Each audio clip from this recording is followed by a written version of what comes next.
जय शिव गुरु, जय शिव गुरु। एक था भिखारी। रेल सफर में भीख मांगने के दौरान एक सूट बूट पहने सेठ जी उसे दिखे।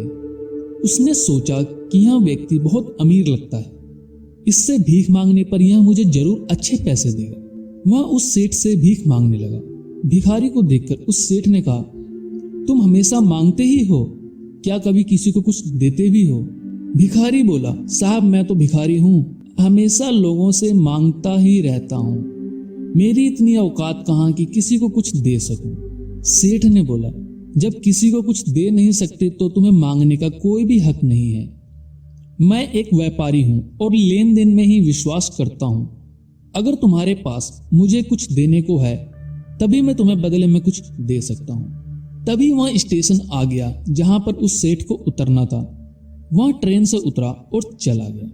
इधर भिखारी सेठ की कही गई बात के बारे में सोचने लगा। सेठ के द्वारा कही गई बात उस भिखारी के दिल में उतर गई।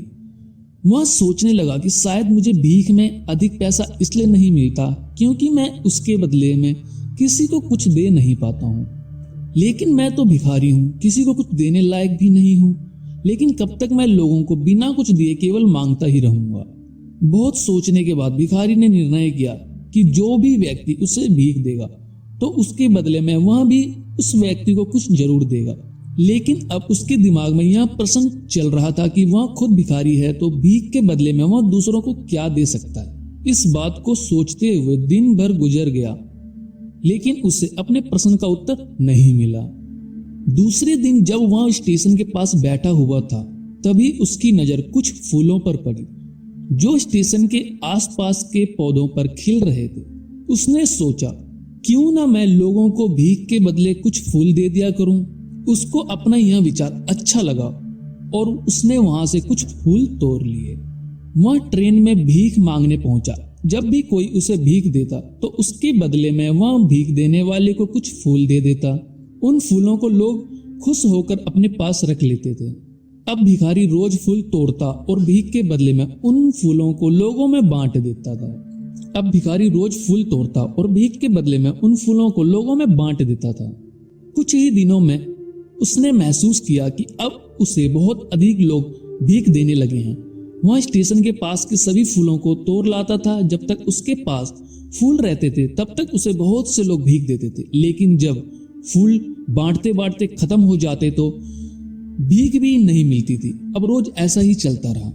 एक दिन जब वह भीख मांग रहा था तो उसने देखा कि वही से ट्रेन में बैठे हैं, जिसकी वजह से उसे भीख के बदले फूल देने की प्रेरणा मिली थी।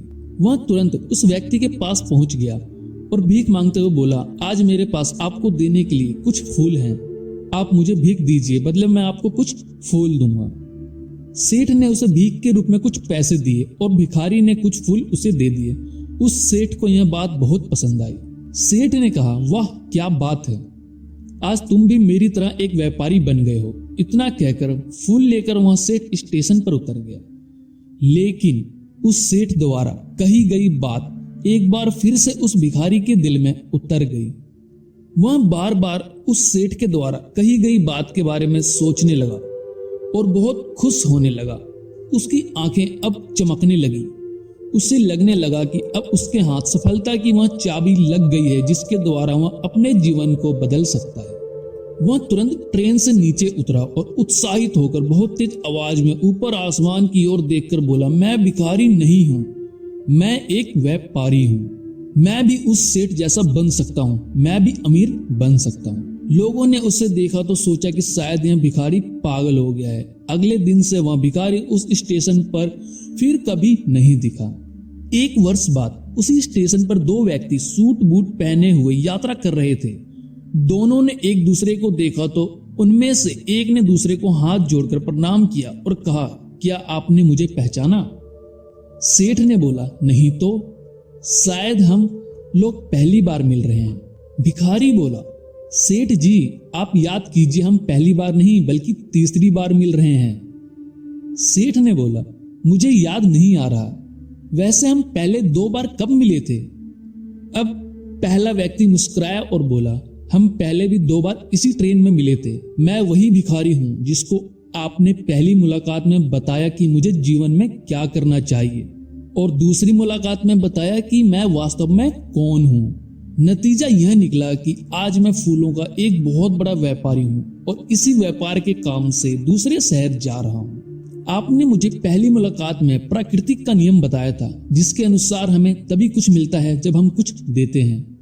लेन देन का यह नियम वास्तव में काम करता है, मैंने यह बहुत अच्छी तरह महसूस किया है।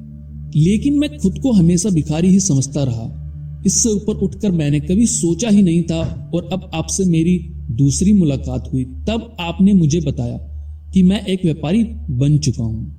अब मैं समझ चुका था कि मैं वास्तव में एक भिखारी नहीं बल्कि व्यापारी बन चुका हूँ। भिखारी ने स्वयं को जब तक भिखारी समझा वह भिखारी रहा। उसने स्वयं को व्यापारी मान लिया, व्यापारी बन गया। भारतीय मनुष्यों ने संबुद्ध इसलिए स्वयं को जानने पर सबसे अधिक जोर दिया और फिर कहा, शिवो भूत्वा शिवम यजेत। शिव बनकर शिव की पूजा करनी चाहिए। जय शिव गुरु, जय शिव।